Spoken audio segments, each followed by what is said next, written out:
Hey everyone, Mitch coming in from the Commander's Core Studio. Welcome to the show. So today's episode comes to you courtesy of my incredible patrons. Once a month, patrons vote on what commander they want to see in an upcoming episode, and the commander that gets the most votes wins. And the commander for this month is Inalla, Archmage Ritualist, an oldie but a goodie, a 4/5 human wizard for 5 mana in Grixis. It's got Eminence.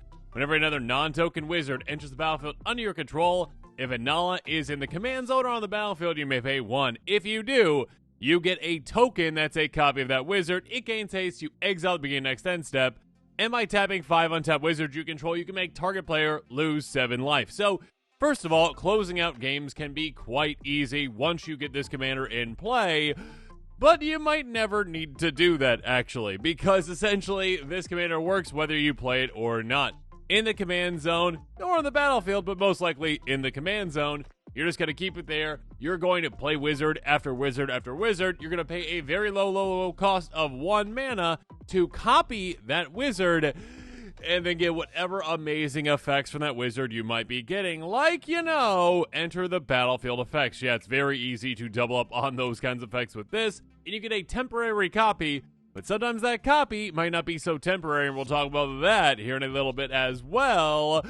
But yeah, value town, value central, and pain for your opponents. What's not to love about this? And speaking of what's not to love, if you do love this deck, make sure you check out that deck list link in the description below.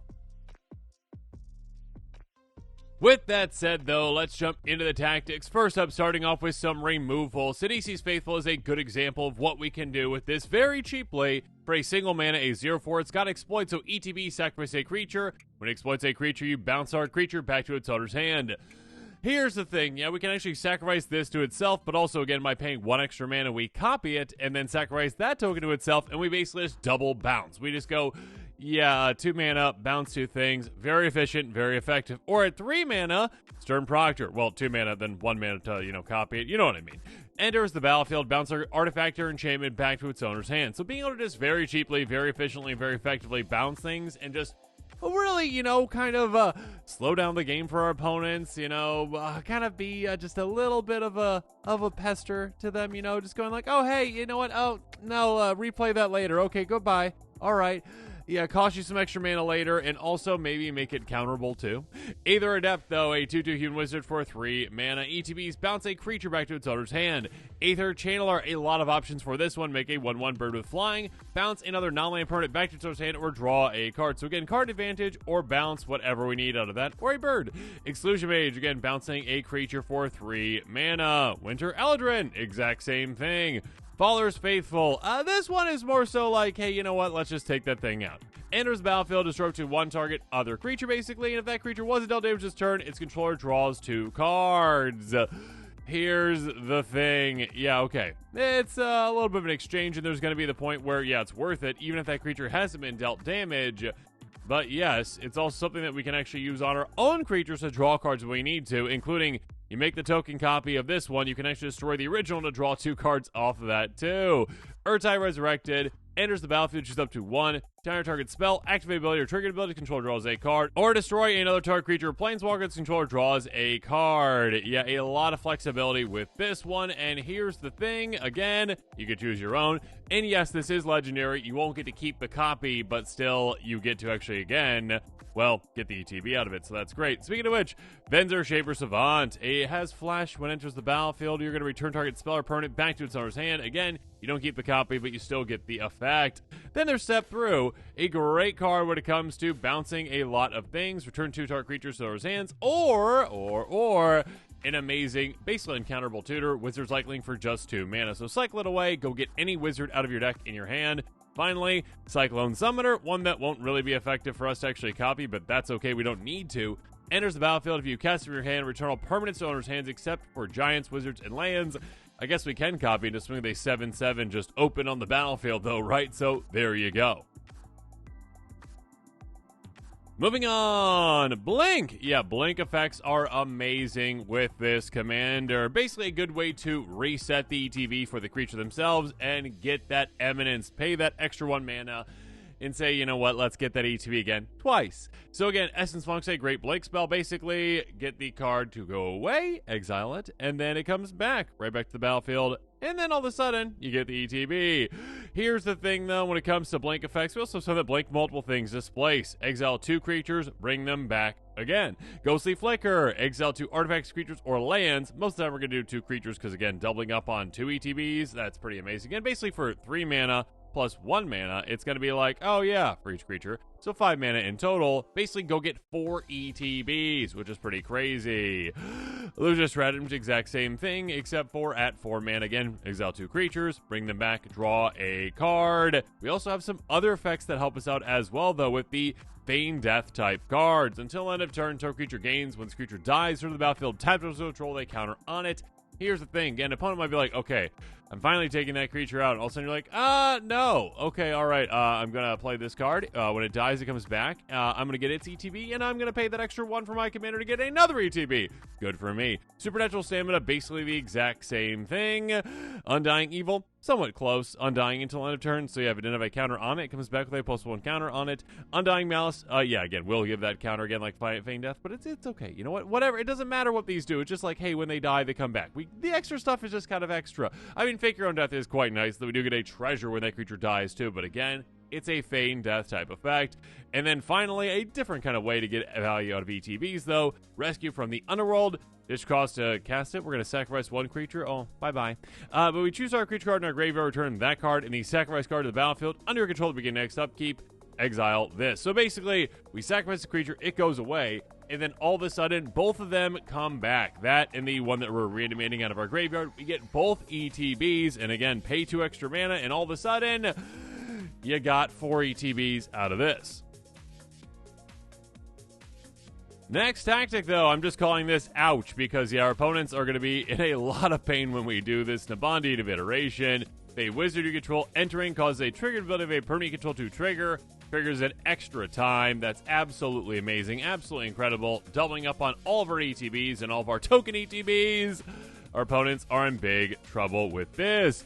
Also, ouch. Time Stream Navigator, a great wizard for us. It's got Ascend. We're going to have Ascend very easily. Again, we're in Commander. Get the City's Blessing by having 10 permanents in play. Easy. By paying 4 mana in total, you tap and you put Time Stream Navigator on the bottom of its owner's library. Take an extra turn for this one. Activate only if you got the City's Blessing. Here's the thing. We make a token copy of this very easily with our commander and then go, that has haste. Okay, I'll pay mana for that. Yeah, okay, I'll tap it, bottom library. I know it's a token, doesn't really go on the bottom, but still, you know what I mean. And all of a sudden, you get an extra turn. And then next turn, maybe you blink it and you do it again. And then you Feign Death it and sacrifice in some way and you do it again. Yeah, there's a lot of ways to get a lot of extra turns with this. Speaking of extra, though, Obeka Brute Chronologist, a wizard herself, but still, hey, you don't really need to get an extra copy of this. What you need is tap, the player's turn is may end the turn. Makes it so you can actually keep those wizard tokens around that you make with your commander. So suddenly you just have like an absurd amount of wizards in play. Your opponents are like, oh goodness, what's going on? You're like, oh, don't worry about it. There's just a lot of wizards. You're like, oh no, there's a lot. Why are they staying around? You're like, don't worry about it. Obeka's here. The game's going to be over quite quickly. Speaking of over, well, your opponent's going to be in a lot of pain with Anathemancer, a 2/2 zombie wizard for 3 mana. Comes into play, deals damage to target player with the number of non-basic lands that player controls. Again, play more basics. You know, this is all this says. You know, you're going to have to pay because you're not playing more basics. You can also unearth it if you need to, but yeah, being able to blink this, being able to ping opponents with it, they can go down very quickly. Mysidian Elder, a 1/3 human wizard, enters. You make another wizard, 0/1, that pings opponents when you're casting non-creature spells. So yeah, having, well, 2 of these come into play basically means you make 2 0/1 wizards that ping opponents basically twice. So again, kind of like gutter snipey type effect essentially, but for all non-creature spells, like, you know, Shared Animosity. This one's really gonna hurt. Whenever a creature control attacks, it gets +1/0 until end of turn for each other attacking creature that shares a type with it. Yeah, again, you got a bunch of wizards. You swing with a bunch of wizards, and your opponents are in pain for a bunch of wizards. Or Basalt Ravager enters the battlefield, does X damage to any target X the greatest number of creatures you control that have a creature type in common. That's gonna be wizards, and that's gonna be an insane amount of damage to deal out. Sinette Jelly Drover, yet another legendary, but that's okay. When it enters or dies, create a 1/1 blue jellyfish token with flying. Creature control with flying, get +1/+1. So ETB and LTB, we get +1/+1s. And here's the thing. It's actually a good thing that's a legendary because you get that copy of it. That copy dies. you are getting 3 jellyfish right away in total that, again, are basically 2/2s with flying. You're getting 6 flying power on the battlefield, and a 2/2 with this, too, that you can actually get the ETB again and again and again with those blink effects. You get a lot of value out of this. And speaking of tokens, Master of Ways. Pro Red, Elementals get ++1. Enters the battlefield, creating a number of 1/0 elemental creature tokens with devotion to blue. Yeah, devotion to blue can be quite a bit with a deck like this going super wide. Regardless, make a lot of elementals. One of the Master Ways will stay in play, or again, if you got a backup, both do. But yeah, that Anthem's got to be great. Dose of Perfection. Speaking of Anthems, here we go. And if you cast it instant or short spell, you make a 1/1 wizard. That's nice. And if you control 3 or more wizards, you're going to. You flip this. All of a sudden, your wizards get +2/+1 and have flying. Whenever you're casting it instant or short spell, you get a 1/1 wizard. Yeah, again, this is a heavy hitter itself, and it makes all your wizards heavy hitters that are evasive too. Next up, let's move on to some card advantage and card selection. First up, Idol of Oblivion. Artifact for 2. Tap, draw a card, only if you create a token. This turn, very easy, very effective. You're going to be making a lot of tokens. And you know what? If you need an Eldrazi, make an Eldrazi. Sure, go ahead. Do that with this. Vedalken Either Mage, though we talked about wizard cycling earlier, this has it as well. For 3 mana, go tutor up any wizard in your deck. Or if someone's playing Slivers, bounce a Sliver. Sure, by just playing this at flash speed. Why not? Watcher for Tomorrow, though. It's got Hideaway, so look at the top 4, and you get 1 basically exiled with this, essentially. And then all of a sudden, this leaves the battlefield. You get the exile card in someone's hand. Again, actually getting the token and having that token leave is actually going to be extra card advantage for you. Champion of Wits. ETBs, draw cards equal to its power, discard 2 cards. Yeah, again, at the very least, you are going to be getting draw 2, discard 2, twice. That's a lot of card selection. You can also internalize it out of your graveyard if you need to. Cloud Kid's here, enters the battlefield, draw a card. Very simple, very effective for a 2/1 flyer to double up on. Merchant of Secrets, another ETB, draw a card as well. Seagate Oracle, enters the battlefield, look at the top 2 cards of your library. 1 goes in your hand, 1 the bottom of your library, so some extra card selection advantage for you. Tribute Mage, this is a great way to say, let's go get our rocks. Enters the battlefield, you may search your life for an artifact card, convert a mana cost 2, reveal that card, put in your hand, then shuffle. Again, basically, yeah, let's go get some mana rocks, put in your hand, and then all of a sudden get more and more and more. And yeah, the more mana, the more wizards, and the more ETBs we're going to be getting. Disciple of Bolas, enter, sacrifice another creature, gain X life, draw X cards with X that creature's power. Again, we can actually cycle, kind of the own Disciple of Bolas, the original one. Yeah, just go, okay, we play it, and then, hey, Disciple, I don't really think they're good targets right now, so we're making a copy of you and sacrificing you. Sorry, goodbye. Then there is a Zombie Lady of Scrolls. This is incredible in this deck. Tap and untap wizard you control, draw a card. Yeah, all the wizards all the time are all the card drawing. It's just an absolutely insane effect. And then finally, Sage of the Falls. Whenever it or another non-human enters the battlefield to control, you may draw a card. If you do, discard a card. Yeah, there's a good amount of humans in this deck, but there's also an insane amount of non-humans in this deck as well. And again, you're going to be making token copies of them too, and it doesn't specify non-token. So a lot of looting with this.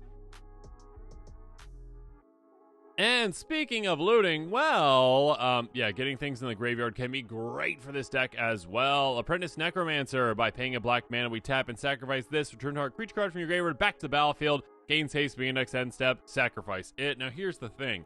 Again, right away, we get a token copy of this thanks to our commander. By paying that extra 1, it gains haste. We activate that token copy, recur something right away. We get an ETB from that, as well as copying it.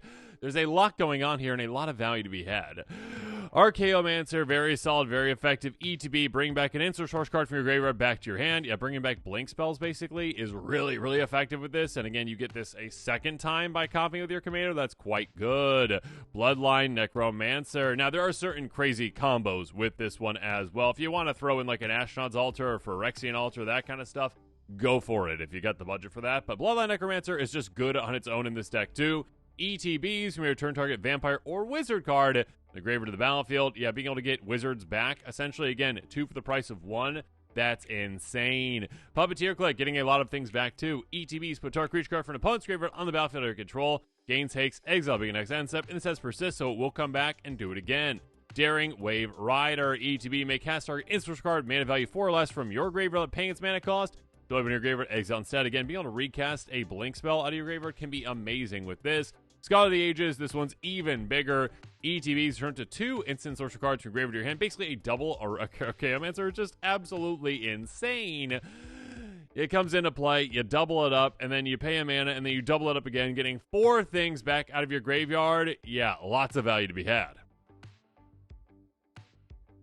Next up, though, ramp. We do need mana to do all these amazing things. First up, there's Wayfarer's Bauble. Pay 2 taps, sacrifice, get a basic land, in play, taps. Next up, there's Curse of Opulence. I love this card. Enchant a player. Whenever that enchanted player is attacked, you get a guild token. Each opponent attacking the player does the same. First of all, takes a target off of your back, throws it onto someone else's, and says, hey, everyone, attack that player for value.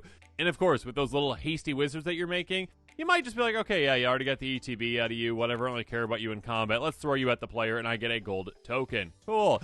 Arcane Signet, of course, costs 2, taps for 1 of any of our colors. Charcoal Diamond, enters battlefield, taps for a black. We also have Fire Diamond, is the exact same thing, but for a red, and Sky Diamond, same thing, but for a blue. Also very flexible, Cold Steel Heart, cost 2, enters tap, choose any of our colors. It's going to be tapping for that. Dimir Signet, this one's going to help us filter our mana for Dimir colors. Is it Signet? Exact same thing, but in Is It in Rakdos? You guessed it, exact same thing, but in Rakdos. Belwar Stone, taps for our colors most of the time, depending on our opponent's land situation. Talisman of Dominance, a great card. It taps for our colors, taps for blue or black. 1 damage to us, that's not a big deal at all. Again, you're in command, you get 40 life, that's plenty of life. Stony Brook Banneret. This one's going to have Island Walk, which is nice, but more importantly, Merfolk and Wizard spells you cast cost 1 to cast. We've got a lot of wizard spells, saving a lot of mana throughout the game. And finally, Gilded Lotus. Costs 5, taps for 3 of any one color, gives us a big burst of mana. And finally, an incredible land for this deck, Riptide Laboratory. A land that taps for colors, pay 1 and a blue tap, bounce target wizard we control back to its owner's hand.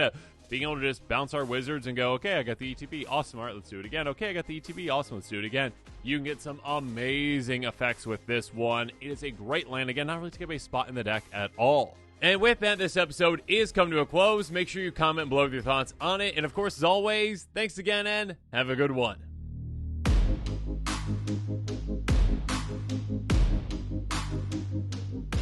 This show and episodes like this one are possible thanks to viewers like you. If you're looking for an easy way to help support this show, make sure that you like, share, and subscribe. Also, hit that bell notification icon so you don't miss any new episodes. You can also go check out our playmats and other merchandise at thecommandersquarters.com. Another easy way to support this show is with our TCG player affiliate links. So whether you're buying a deck or individual cards, you can use this general link right here or one in the description. And the final way that you can support this show is by supporting us directly by becoming a patron. There are many benefits to being a patron, and I truly couldn't do this without all of their support.